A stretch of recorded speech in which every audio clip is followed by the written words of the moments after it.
हा एकच सवाल आहे. या दुनियेच्या अवतीर्ड्यावर खरकाट्या पत्रावळीचा तुकडा होऊन जगावं बेशरम लाचार आनंदानं, की फेकून द्यावं या देहाचं लक्तर त्यात गुंडाळलेल्या जाणीवेच्या यातनेसह मृत्यूच्या काळ्या शार डोहामध्ये, आणि करावा सर्वांचा शेवट माझा तुझा याचा आणि त्याचा सुद्धा.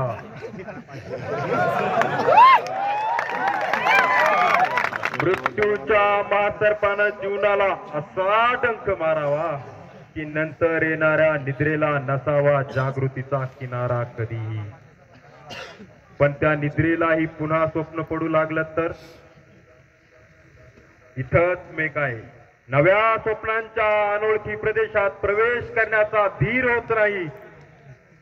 म्हणून आम्ही सहन करतो हे जुनं जागेपण, सहन करतो प्रेताच्या निर्जीवपणानं अभिमानावर होणारे बलात्कार, अस्तित्वाच्या गाभाऱ्यात असलेल्या तत्वांची विडंबना, आणि अखेर करुणेचा कटोरा घेऊन उभे राहतो खालच्या मानेने आमच्याच मारेकऱ्याच्या दाराशी.